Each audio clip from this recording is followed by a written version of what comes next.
The wedding season भाग 2. Mister Naik, आता हा इव्हेंट कॅन्सल होऊ शकत नाही. तुम्ही दिलेला ॲडव्हान्स आम्ही परत देऊ शकत नाही. ही रक्कम थोडकी नाही, तब्बल ₹1,00,000 व्यवहार आहे हा. समर आपल्या रागावर नियंत्रण ठेवत म्हणाला, तुमचं बरोबर आहे. खरं माझा मुलगा लग्नाला नाही म्हणतो. सगळं जमून आलं आणि अचानक काय झालं कोणाला ठाऊक. आधी हो म्हणाला, पण आता ती मुलगी पसंत नाही म्हणतो. आम्ही किती समजावण्याचा प्रयत्न केला. ठरलेलं लग्न मोडलं तर पुढे अवघड होईल. मिस्टर नाईक चेहरा पाडून म्हणाले, तुम्ही म्हणत असाल तर आम्ही त्याच्याशी बोलून बघतो. एक प्रयत्न म्हणून. समर विचार करत म्हणाला, ठीक आहे, तू इथे येणं थोडं अवघड आहे. तरीही मी काहीतरी कारण काढून उद्या त्याला तुमच्याकडे पाठवतो. मिस्टर नाईक निघून गेले. विधी, मिस्टर नाईकांचा तो गर्विष्ठ मुलगा आता लग्नाला नाही म्हणतो. त्याचं काउन्सिलिंग करण्याचं काम तुझ्याकडे. प्लीज नाही म्हणू नकोस. हा इव्हेंट कॅन्सल झाला तर आपलं मोठं नुकसान होईल आणि तो लग्नाला तयार झाला तर चांगलेच आहे. मी आणि काउन्सिलिंग शक्यच नाही. त्याऐवजी त्याचा अर्धा ॲडव्हान्स परत कर. त्याला समजवण्यापेक्षा मला तुझ्या आईसोबत 4 गोष्टी जास्त बोलायला आवडतील. अपर्णा ताई खूपच छान आहेत. ताई काय म्हणतेस? माझी आई आहे ती, समर म्हणाला. अरे त्यांनीच सांगितलं आहे मला ताई म्हण. काकू म्हटलं की नको वाटतं. खरंच असं म्हणाल्या त्या? ते जाऊ दे, तू त्या मिस्टर नाईकांच्या मुलाचं बघ. उद्या इथे येईल तो. समर आपल्या कामाला निघून गेला. विचार करून विदिशाचं डोकं कामातून जायची वेळ आली. समर, मी त्या नाईकांच्या मुलाला काय समजवणार? तो साधारण आपल्याच वयाचा असेल आणि अग्रेसिव्ह आहे रे तो. पैसे परत द्या म्हटलं तर काय करायचं? तसं काही होणार नाही. मीही असेल तिथे. आपण दोघे मिळून त्याला समजावू. इथून पुढे असे काही प्रसंग आले तर एक काउन्सिलर असलेला बरा, पण लगेच ही जागा भरणं शक्य नाही. समरने मिंटीला आणखी सूचना दिल्या. दुसऱ्या दिवशी नाईकांचा मुलगा ऋषभ रागारागाने ऑफिसमध्ये आला. तुम्ही स्वतःला कोण समजता? आमचे पैसे परत देत नाही म्हणजे काय? ऋषभ, तुमच्या लग्नाची तारीख निश्चित होती. त्यानुसार आम्ही तयारी सुरू केली होती. त्यामुळे तुम्ही दिलेला ॲडव्हान्स आम्ही वापरला. आता तो परत करता येणार नाही. विदिशा स्पष्टच म्हणाली, हा आमचा बिझनेस आहे. आम्ही तुम्हाला सेवा देण्याचं काम करतो. तुम्ही मनाला येईल तेव्हा लग्न ठरवाल आणि मनाला येईल तेव्हा मोडाल. मग आम्ही काय करायचं? तुमच्याकडून पैसे घ्यायचे आणि तेच तुम्हाला परत करायचे? इतकंच काम आहे की काय आम्हाला? ऋषभ, आपण 6 तारीख फिक्स केली होती. त्या तारखेसाठी अजून 2 इन्क्वायरी होत्या. त्या आम्ही तुमच्यासाठी कॅन्सल केल्या. लग्न म्हणजे काही खेळ नव्हे. आज केलं आणि उद्या मोडलं. त्याहून लग्नाचा इव्हेंट ऑर्गनाईज करणे सोपी गोष्ट नाही. आम्हाला अगदी सुपारीपासून तुमच्या कपड्यांपर्यंत सगळं ठरवावं लागतं. त्यासाठी आमची माणसं सतत राबत असतात. त्यांचा पगार देतो आम्ही त्यांना, समर म्हणाला. हे ऐकून ऋषभचा चढलेला पारा थोडा खाली आला. आय नो, बट मला ती मुलगी पसंत नाही. का? याला काहीतरी कारण असेल ना, विदिशा म्हणाली. सुरभी माझ्यापेक्षा जास्त शिकलेली आहे आणि तिचा पगारही माझ्या पगाराहून जास्त आहे, ऋषभ चिडून म्हणाला. बस इतकंच ना? विदिशाला काही केला हसू आवरेना. कुठल्या जमान्यात राहतोस ऋषभ? हा असला इगो काही कामाचा नाही. जा, घरी जाऊन सर्वांना सांग मी लग्नाला तयार आहे म्हणून. नाही, यात हसण्यासारखं काय आहे? लग्नानंतर या मुली डोक्यावर चढून बसतात. मग त्या जे सांगतील ते ऐकावं लागतं. काहीही बोलू नको. तू जाऊन सुरभीशी स्पष्ट काय ते बोल, म्हणजे तुझ्या मनातले गैरसमज दूर होतील. हे काही लग्न मोडण्याचं रास्त कारण नव्हे. संसार नवरा बायकोचा असला तरी लग्न म्हणजे 2 कुटुंबाचा मेळ असतो. आज जरी तुमचं लग्न मोडलं तरी उद्या समाज तिच्याकडे बोट दाखवेल आणि पुढे जाऊन तिचं लग्न ठरताना अडचणी येतील, त्या वेगळ्याच. अडचणी तिला येतील, मग मी का टेन्शन घेऊ? मला हे स्थळ नको आहे. ऋषभ, या 2-2.5 वर्षात आम्ही 19 यशस्वी लग्न पार पाडले. प्लीज आमचे रेकॉर्ड खराब करू नकोस. विदिशा पुरती वैतागली होती. समर, मला वाटतं आता याला समजवण्यात काहीच अर्थ नाही. मला हे काउन्सिलिंग वगैरे काही झेपत नाही. याला इथून जायला सांग. विदिशा आपलं डोकं टेकून खुर्चीत मागे टेकून बसली. मग माझे पैसे परत करा, त्याशिवाय मी जाणार नाही, ऋषभही खुर्चीत मागे टेकत म्हणाला. तिला याच्यापेक्षा 2 बोटं पगार जास्त आहे हे दिसतं. पण तिला कष्टही तितकेच करावे लागत असतील ते लक्षात येत नाहीये याच्या. उठ आणि प्लीज बाहेर जा. विदिशा टेबलावर हात आपटत म्हणाली.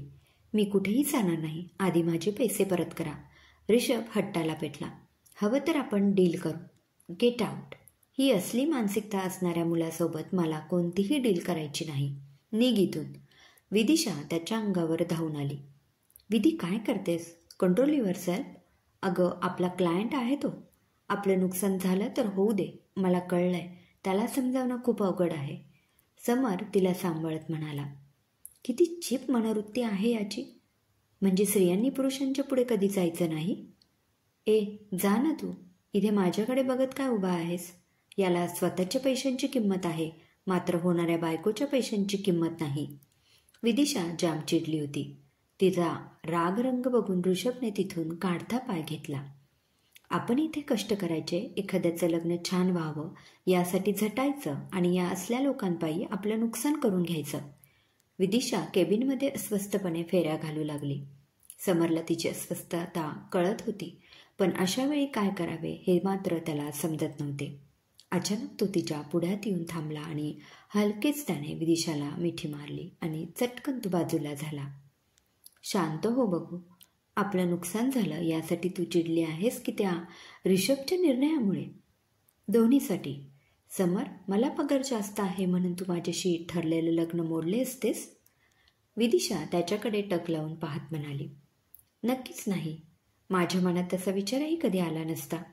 या एकमेकांनी समजून घेण्याच्या गोष्टी आहेत आणि तू त्याच्यासाठी इतकी इमोशनल होऊ नकोस. त्याला कसलाच फरक पडणार नाही. समर तिच्या डोक्यावर थोपटत म्हणाला. तू आता घरी जा. मी बघतो काय करायचं ते. आज समरला विदिशाचं वेगळंच रूप पाहायला मिळालं होतं. त्याला तिच्याबद्दल काहीतरी वाटत होतं, पण नक्की काय ते समजत नव्हतं. मनाची ही अस्वस्थता त्याला अगदी अपरिचित होती, याआधी न अनुभवलेली. विधी, आज लवकर आलीस? जया काकू कॉफीचा मग तिच्या हातात देत म्हणाल्या. हो, खूप थकायला झालंय आई. मी पडते थोडा वेळ. उद्याही सुट्टी मिळते का बघ. मावशीकडे जाऊन येऊ. बऱ्याच दिवसात तिच्याकडे जाणं झालं नाही, जया काकू म्हणाल्या. कशाला? ती स्थळं सांगणार असेल तर मी अजिबात येणार नाही. ती माझ्यासाठी असली स्थळं आणते ज्यांना माझं काम पसंत नाही. मला माझं काम आवडतं, ते मी सोडणार नाही, विदिशा म्हणाली. झालं का सुरू? मावशीकडे जायचं राहू दे. तू आपली तुझ्या कामाला जा. माझी मी तिच्याकडे जाऊन येईल. जया काकू उठून आत निघून गेल्या. आई, चिडतेस काय लगेच? एक विचारू का? तुला तुझ्या लग्नाच्या वेळी किती पगार होता? विधी त्यांच्या मागे येत म्हणाली. मला त्यावेळी 7,000 होता. तसा जास्तीच होता तो. लग्नानंतर मी वर्षभर नोकरी केली. मग तुझा जन्म झाला आणि माझी नोकरी सुटली. बाबांचा पाठिंबा होता का ग तुला? म्हणजे तू नोकरी करावी की नाही याबाबत त्यांचं काय मत होतं? तुझा जन्म झाल्यानंतर 6 महिन्यांनी मी नोकरीला जावं यासाठी ते माझ्या मागे लागले होते, पण मीच नकार दिला. कारण घर ऑफिस सांभाळून तुला बघणं शक्यच नव्हतं. या सगळ्या गोष्टी समजून घेण्याच्या असतात. आपण एकमेकांना समजून घेतलं तर संसार सुखाचा होतो, जया काकू म्हणाल्या. अगदी बरोबर आहे. विदिशाने आज घडलेला प्रकार आईच्या कानावर घातला. तुला माहिती आहे का आई, समर देखील हेच म्हणत होता. समर थोडा विचित्र वागत असला तरी त्याचे विचार संस्कार चांगले आहेत. अपर्णाताई आणि माझी गट्टी छान जमली आहे. त्या अगदी तुझ्यासारख्या आहेत. आता विचार बघू, मी त्यांना ताई का म्हणते ते? कारण त्यांना काकू म्हटल्याला अजिबात आवडत नाही. विधी जया काकूंना बिलगली. अगं मग आई म्हण. नाहीतरी माझ्यासारख्याच आहेत ना त्या. विदिशाला आईचं म्हणणं पडलं. आईला आई म्हणायचं नाही तर काय म्हणायचं? ती आपला फोन घेऊन खोलीत आली. इतक्यात तिच्या फोनवर मेसेज आला. समरचा मेसेज. तिने घाईघाईने व्हॉट्सअप उघडले. Hi, waiting outside, come fast. Message वाचून ती बाहेर आली. सरप्राईज. तिला पाहताच समर मोठ्याने ओरडत म्हणाला. तू आत्ता इथे? इतकं अर्जंट काय काम आहे? विधी आश्चर्याने म्हणाली. एक मस्त गुड न्यूज आहे. समर तिच्या हातात गुलाबाचे फूल देत म्हणाला. मला प्रपोज करण्याचा विचार आहे की काय? विधी आपले दोन्ही हात कमरेवर ठेवत म्हणाली. तसा समर विचारात पडला. तूच सांग, करू की नको? पण त्याआधी गुड न्यूज तरी ऐक. समर विधीच्या एकदम जवळ आला. काय करतो आहेस समर? ती बाजूला होत म्हणाली, ऐक ना. समर विधीच्या कानापाशी वाकला. तो ऋषभ लग्नाला तयार झाला. खरं की काय? अगदी खरं. मी ऑफिस बंद करत होतो, इतक्यात तो पुन्हा आला. मला वाटलं आता हा पैसे मागतो की काय. जर त्याने पैसे मागितले असते तर त्याला एक कानाखाली ठेवून देणार होतो. पण त्याच्या सुदैवाने त्याने पैसे मागितले नाहीत. उलट तो मला म्हणाला, मी सुरभीसोबत लग्न करायला तयार आहे. तुमची आणि विदिशा मॅमची जोडी जशी छान जमते तशीच आमचीही जमते. आणि सॉरी म्हणून त्याने मला मिठीसुद्धा मारली. समर खूप खुश होता. हे सगळं तुझ्यामुळं झालं. I love you so much. Samar तिला फ्लाइंग किस देत म्हणाला. अगं, एक लग्न मोडण्यापासून वाचवलं आहे आपण. पार्टी तो बनती है. वेडा आहेस का? हे फ्लाइंग किस वगैरे तुझ्याकडे ठेव. विदिशा नाटकीपणे म्हणाली. ते सगळं जाऊ दे. पार्टी कधी ते सांग. अरे समर, तू कधी आलास? बरे चला दोघेही जेवायला. पानं वाढते. जया काकू बाहेर येत म्हणाल्या. हो, काकूंच्या हातचं जेवण म्हणजे पर्वणीच. चला, मला खूप भूक लागली आहे. विदिशा हात जाण्याआधीच समर उडी मारून आत आला. अरे, इतका कसला आनंद झाला आहे? जया काकू आश्चर्याने म्हणाल्या. ते तुमची मुलगी तुम्हाला सांगेल. पण या जेवणानंतर आईस्क्रीमची पार्टी माझ्याकडून. समर मनसोक्त जेवला. जेवणानंतर त्याने सर्वांची आवड विचारून आईस्क्रीमही आणले. जयवंत काकांना त्याने आपल्या ऑफिसमध्ये येण्याचा आग्रह केला आणि 10 वाजले तसा समर घरी निघून गेला. किती अतरंगी मुलगा आहे हा. बडबड्या पण गमतीशीर स्वभावाचा, समोरच्याला क्षणात आपलंसं करून घेणारा, सतत चेष्टा मस्करी करणारा. दिसायला अगदी आपल्या आईसारखा आहे. तसेही मुलांनी आईचा चेहरा घ्यावा म्हणतात. म्हणजे? विधीने विचारले. मुलांनी मातृमुखी असावं आणि मुलींनी पितृमुखी, तर ती जास्त सुखी होतात. जया काकू आवरावर करून जयवंत काकांसोबत शतपावली करायला बाहेर पडल्या. अहो, तुम्हाला समरबद्दल काय वाटतं? म्हणजे चांगला मुलगा आहे तो, काका सहजपणे म्हणाले. ते तर आहेच, पण आपल्या विधीसाठी कसा वाटतो? दोघे एकत्र काम करतात. त्यांचं ट्युनिंग छान आहे. दोघेही एकमेकांना शोभून दिसतात, नाही का? आणि अपर्णाताईही खूप चांगल्या आहेत. जया काकू खुश झाल्या होत्या. पण त्या दोघांच्या मनात एकमेकांविषयी काही नसेल तर आपण उगीच विषय वाढवायला नको, काका विचार करत म्हणाले. ते ठीक आहे, पण मी म्हणते अडून अंदाज घ्यायला काय हरकत आहे? त्यांच्या मनात तसं काही नसेल तर आपण आग्रह करायचा नाही. फक्त दोघांच्या मनात एकमेकांविषयी काय आहे हे जाणून घ्यायचा प्रयत्न करायचा. मुलांचं भविष्य हे त्यांच्या आईवडिलांना आधीच कळतं असं म्हणतात. बघा, पुढे जाऊन त्यांचं लग्न होतं की नाही ते. जया काकूंना समर आवडत होता. त्यांचं कुटुंब, त्यांचे संस्कार हे सगळं त्यांना आवडत होतं. शिवाय अपर्णाताईंचा स्वभाव चांगला होता. त्यांच्यासारखी सासू आणि समरसारखा मुलगा नवरा म्हणून विदिशाला मिळाला तर तिची काळजी करायची गरजच नव्हती. दुसऱ्या दिवशी विदिशा लवकर ऑफिसला आली. कॉंग्रॅच्युलेशन्स मॅम, तुमच्यामुळे एक लग्न मोडता मोडता वाचलं. आता 6 तारखेच्या तयारीला लागायला हवं. मी लिस्ट काढून ठेवली आहे, ती तेवढी चेक करा. मिंटीने दारातच विदिशाचे स्वागत केले. हो अगं, आत तर येऊ दे मला. आणि एक सांग, समर कुठे आहे? तो आला की अजून यायचा आहे? मिंटी जयेशकडे अर्थपूर्ण नजर टाकून म्हणाली. ते आले नाहीत अजून. त्यांना बरं वाटत नाहीये. बहुतेक येणार नाहीत असं वाटतंय. का? अचानक काय झालं? मला काहीच बोलला नाही तो. विदिशा डोळे मोठे करत म्हणाली. तुम्हाला कसं काय माहीत नाही? त्यांचा घसा खूप दुखतोय. तापही आहे थोडा. काल त्यांनी आईस्क्रीम खाल्लं होतं म्हणे. आईस्क्रीम खाल्ल्यावर त्यांना त्रास होतो हे माहीत होतं मला. मिंटी आपल्या नेहमीच्या सोयीप्रमाणे चष्मा सावरत म्हणाली. हो का? मला माहिती नव्हतं. बरं, मी फोन करेन त्याला. तुम्ही जा आता कामाचं बघा. मी केबिनमध्ये आहे. कोणी भेटायला चौकशी करायला आलं तर सरळ केबिनमध्ये पाठवा. आणि हो, ती लिस्ट दे, म्हणजे 6 तारखेचा सगळा आराखडा तयार करून ठेवेन. आज विदिशा दिवसभर कामात होती. मिस्टर नाईक भेटून थँक्स म्हणून गेले. त्यांनी आणखी काही पैसे भरून 6 तारीख पुन्हा फिक्स केली.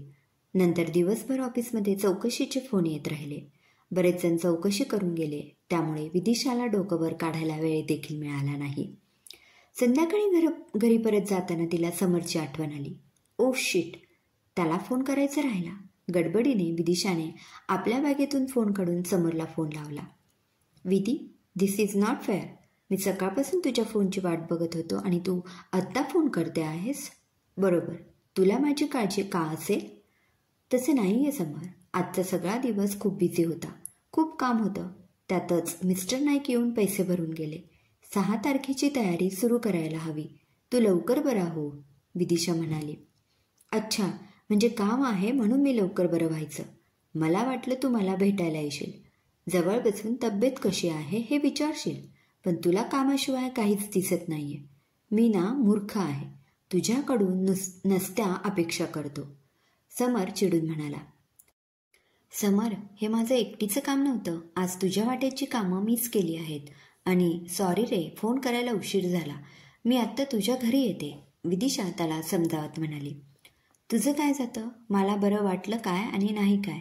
तू आत्ता इथे येऊ नकोस. मला तुला भेटायचं नाही आहे आणि तुझ्याशी बोलायचंही नाही आहे, समर म्हणाला.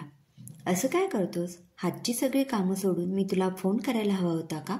हवं तर मिंटीला विचार, तीही माझ्यासोबत होती. तुला माझ्याशी बोलायचं नाही तर नको बोलू. I don't care. इतकं कसलं इगो आहे रे तुला? कामाच्या गडबडीत मी फोन करायला विसरले. त्यात इतकं मनाला लावून घेण्यासारखं काय आहे?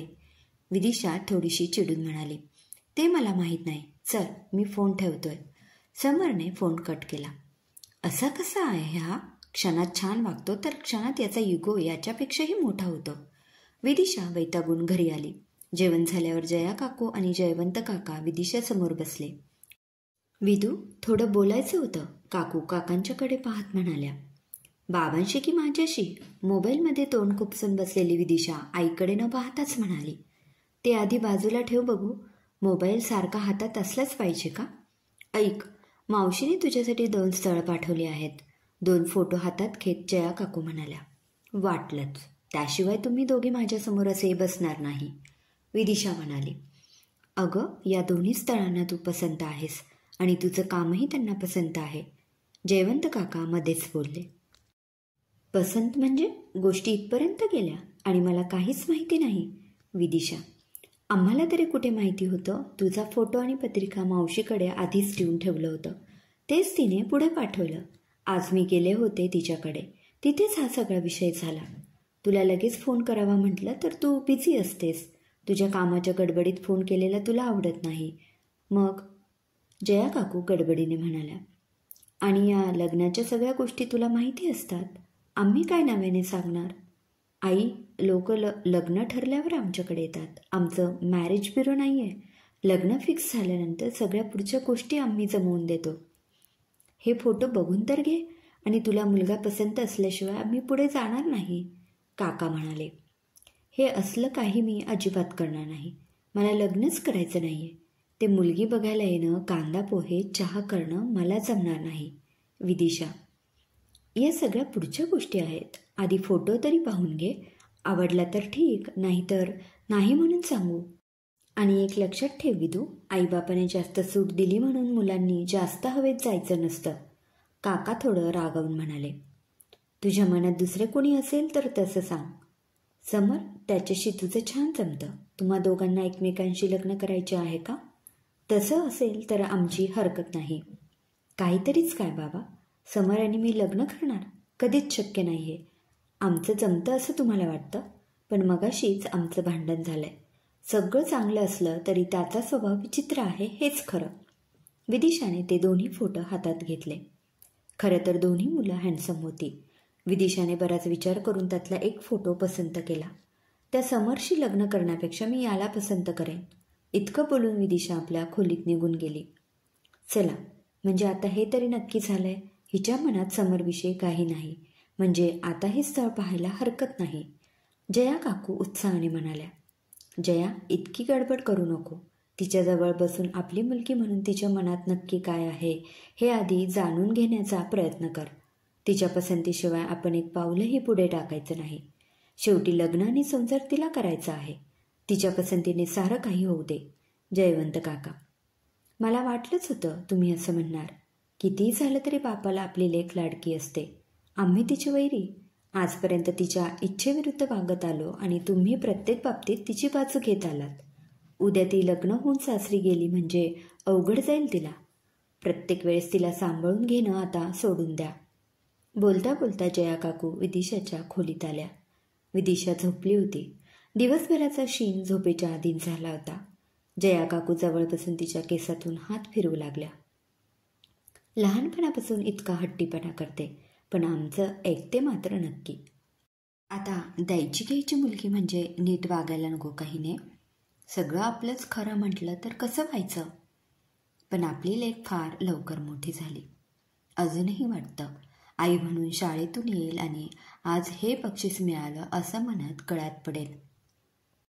शाळेतून आल्यावर आवडीचा खाऊ हवा म्हणून मागे लागेल आणि मोठी झाल्यानंतर मला नोकरी करायची म्हणूनही हट्ट करेल. खरंच मुली किती लवकर मोठ्या होतात. ही सासरी गेल्यावर माझं कसं व्हायचं हे देवालाच ठाऊक. जया काकू भरल्या डोळ्यांनी विदिशाच्या खोलीतून बाहेर आल्या.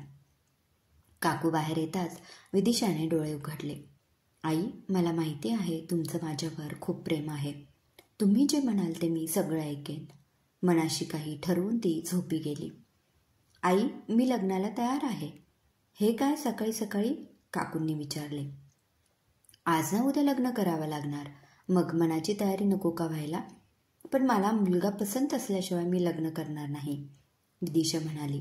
हो, तुला मुलगा तुझ्या पसंतीशिवाय आम्ही पुढे जाणार नाही, काकू म्हणाल्या. विदिशा लग्नाला तयार झाली खरी, पण हातून काहीतरी निष्ठू पाहत आहे असं तिला उगीचच वाटून गेलं. आमची पसंती आहे, आता फक्त तुमची पसंती बाकी आहे. अहो, फोटो बघूनच आमच्या प्रसादला विदिशा आवडली. तिचं काम आवडलं. काहीतरी वेगळं आहे असं म्हणाला. बेलवलकर बाई फोनवर जया काकूंना म्हणत होत्या. हो ना, आमची विदिशा आहेच तशी. आता बघण्याचा कार्यक्रम कधी करूया ते सांगा, जया काकूंनी विचारले. खरं तर त्यासाठीच फोन केला होता. शनिवारचा दिवस चांगला आहे. त्या दिवशी मुलगी बघण्याचा कार्यक्रम करू. आणि कसं होतं ना, आजकालच्या मुलींना बघण्याचा टिपिकल कार्यक्रम आवडत नाही. ऑकवर्ड वाटतं त्यांना. म्हणून तुम्ही मुलीला घेऊन आमच्या घरी या. इथे मी सगळी तयारी करते. तुम्ही काही काळजी करू नका. बेलवलकर बाईंनी आणखी काही बोलून फोन ठेवला. जया काकूंना त्यांचं बोलणं ऐकून खूप छान वाटलं. एक सासू म्हणून त्या जर परक्या मुलीचा इतका विचार करत असतील तर किती चांगली गोष्ट आहे. अशा घरात माझी लेक सुखी राहील. जया काकूने विदिशाला फोन लावला. शनिवारी वेळ काढ. त्यांची पसंती आहे, पण आपल्याला मुलगा बघायला जायचं आहे. मुलगा बघायला म्हणजे? विदिशा मोठ्याने म्हणाली. ते आल्यावर सांगते, पण सुट्टी काढून ठेव. जया काकूनी फोन ठेवला. आज त्या फार खुशीत होत्या, पण आपली लेक लवकरच लग्न होऊन सासरी जाणार म्हणून त्यांना वाईट वाटत होतं.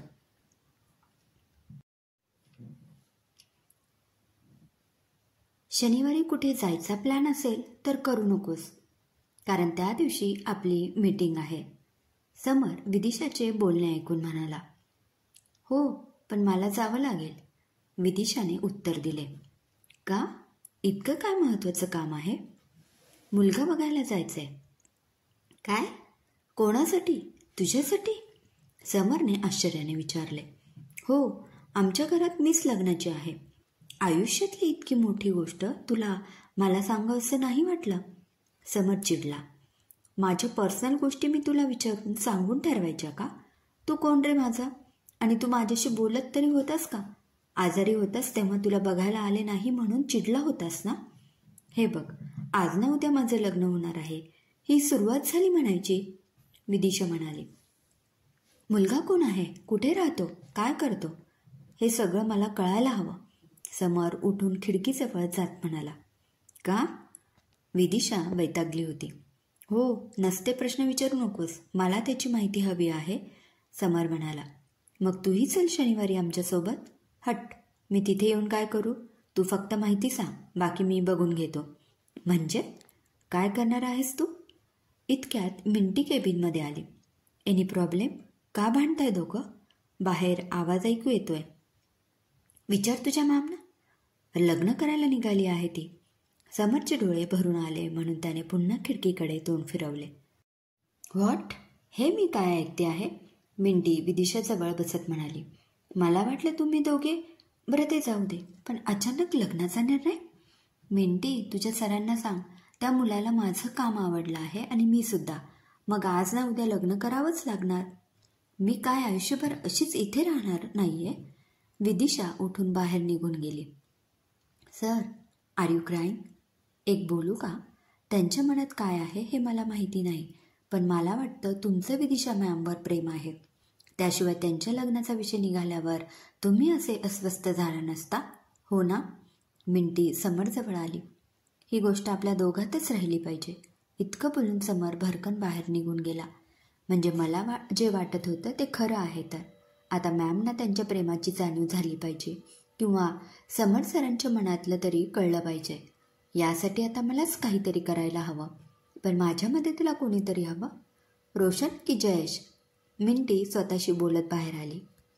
रोशन, इधर आ, चल कॉफी पिऊन येऊ. मिंटी आणि रोशन कॉफी प्यायला गेले. मिंटी, मला कॉफी नाही आवडत. काय झालं? काही बोलायचं होतं का? रोशनने विचारले. हो. मिंटीने त्याला सारी हकीकत सांगितली. शनिवारी विदिशाचा बघण्याचा कार्यक्रम होऊ नये म्हणून समर मनातल्या मनात देवाकडे प्रार्थना करत होता, पण देवाने त्याचं ऐकलं नाही. अशातच त्याने मीटिंग कॅन्सल केली आणि तो घरीच थांबला. मिंटी आणि जयेश जाऊन हॉल बघून आले आणि ऋषभच्या लग्नाची तयारी सुरू झाली. बेलवरकरांकडून होकार अपेक्षित होता, मात्र विदिशाने पसंतीसाठी 2-3 दिवसांचा वेळ मागून घेतला. शेवटी आयुष्याचा प्रश्न आहे म्हणून जया काकू आणि जयवंत काकांनी विदिशाला निर्णय घेण्यासाठी गडबड केली नाही. रविवारी ऑफिस सुटल्यावर विदिशा घरी जायला निघाली तेव्हा प्रसाद तिला भेटायला ऑफिसजवळ येऊन थांबला होता.